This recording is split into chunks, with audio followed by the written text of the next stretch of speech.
You got the promotion. New title, new salary, maybe a new office, or at least a new spot at the team meeting. People congratulated you. Your mom called it a blessing. Your friends said you deserved it. And you did deserve it. You worked for it. But 6 months later, something feels off. The new salary is bigger. The account still runs dry before the next payday. The savings target you said you would finally hit this year, still untouched. And somewhere in the back of your mind, a question is forming that you have not said out loud yet. Why am I earning more and still feeling broke? Today, I am going to answer that question. And the answer is not what most people think it is. Let me tell you about Aisha. Aisha is 29, works in marketing at a Lagos tech firm. 2 years ago, she was earning NGN 85,000 a month. She was stretching it, but she was managing. Then she got promoted. Salary jumped to NGN 140,000, nearly double. She was thrilled. 6 months after the promotion, I want you to guess how much she had saved. Less than she was saving on NGN 85,000. How is that possible? The numbers do not add up. Except they do. And once you see why, you will never look at a salary increase the same way again. What happened to Aisha is what I call the promotion lie. And it works like this. The moment your income goes up, your identity shifts. You are no longer the junior. You are the person with the NGN 140,000 salary. And with that new identity comes a new set of expectations, most of them unspoken, some of them yours, some of them other people's. You need a better phone now. The old one was fine for someone earning NGN 85,000, but you are not that person anymore. You move to a better apartment because the area you were living in does not quite match your new position. You dress differently. You eat out more. You take the Uber instead of the bus. You pick up the bill when you are out with friends because you are the one who got promoted. None of these decisions feel like big decisions. Each one feels completely reasonable in isolation. A new phone, a slightly nicer flat, a few more meals out. But together, they do something very specific. They expand your lifestyle to consume your new income before you ever see it. This is lifestyle creep, and it is the most effective wealth prevention system ever built. Lifestyle creep does not announce itself. It does not come with a warning label. It arrives disguised as progress, as success, as you finally being able to afford the life you deserve. And here is the cruel part. Because your expenses now match your income, you are working just as hard as you were before, but with a higher cost base, higher expectations, and the same empty feeling at the end of the month. The promotion did not make you richer. It just raised the floor of what your life costs. Now, I want to talk about Marcus for a moment. Marcus is in Birmingham. He got a pay rise earlier this year. Salary went from $28,000 to $36,000. That is a meaningful increase. And Marcus did something that most people do not do. He did not change anything for 90 days. Not the apartment. Not the car. Not the social spending. He kept his life exactly as it was, and for 3 months he watched what happened to the extra money. He increased his ISA contribution. He cleared a chunk of a loan. He built a 3-month emergency fund. By the time 90 days had passed, Marcus had made more financial progress than in the previous 2 years combined. He did not earn more. He just refused to let his lifestyle catch up before his wealth had a chance to move first. This is what the people who actually get ahead do. They create a gap, on purpose, between their income and their expenses. And they protect that gap like it is the most valuable thing they own. Because it is.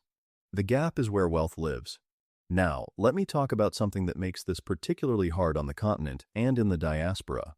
Because this is not just about personal choices. There is a structural pressure at play. When you get promoted in Lagos or Nairobi, it is not a private event. It is a community event. People know. People expect things to change. The family member who has been asking for support now asks for a little more. The cousin's school fees request becomes a little bolder. The group contribution expectation moves up. The pressure to host, to give, to show up differently, it all increases. And this pressure is not malicious. It comes from people who love you. But it is real. And it is one of the main reasons why income increases on the continent do not always translate into wealth. Wanjiru got a promotion at the hospital in Nairobi. Salary went from KSH 52,000 to KSH 78,000. Within 2 months, her mother had asked her to take over the electricity bill at the family home. Her younger brother expected her to help with his college application fees. A family celebration was held in her honor, which she paid for. She did not say no to any of it.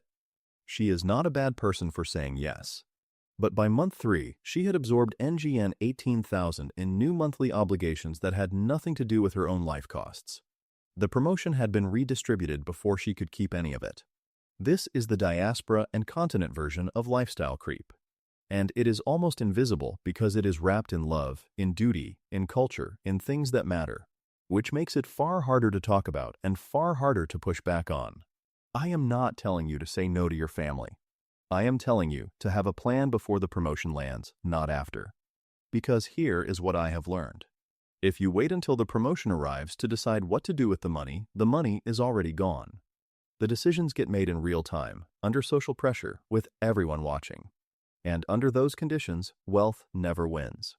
The people who get ahead make the decision in advance. They decide, before the salary increase hits, what percentage goes to savings or investments, automatically, before they ever touch it. They decide, before the family conversations happen, what they can and cannot take on, and they say so early, calmly, and with love. Chidi in Lagos sat down before his last promotion became official and wrote 3 numbers. What he would save, what he would allocate to family support, what he would allow himself to upgrade. He called it his promotion budget. When the salary landed, those decisions were already made. Not in the moment. Not under pressure. In advance, with a clear head. He upgraded his phone, 1 model up, not 3. He increased his family support by NGN 5,000 a month, not everything they asked for, but a genuine increase.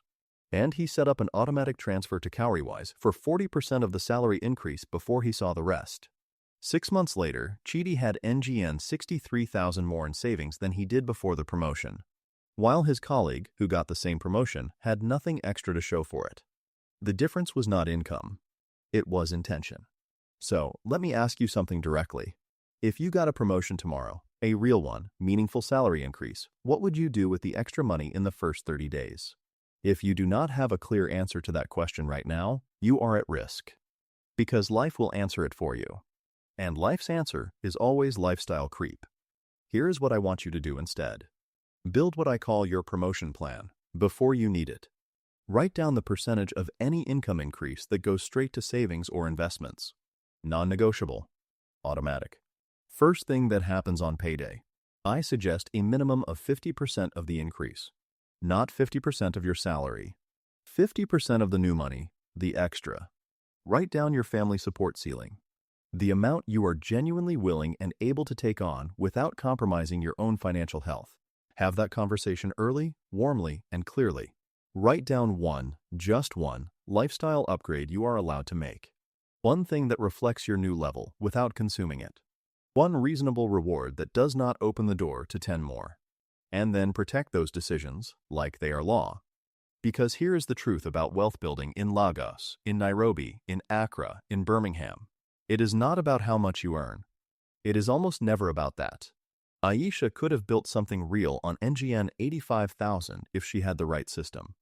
Wanjiru could have grown her savings alongside her family obligations if she had a plan. The salary number matters far less than what you decide to do with it in the first 90 days after it changes. The promotion is not the finish line. It is not the reward. The promotion is a tool. And like any tool, it only works if you use it correctly. The people who get promoted and stay broke are not lazy. They are not irresponsible. They just let the lifestyle move first. And the lifestyle always grows to fill the space. The people who get promoted and actually build something do not earn more. They just decide faster. Decide before the money arrives. Protect the gap. And let the compound interest do the rest. Your next salary increase is coming. The question is, will you be ready for it this time?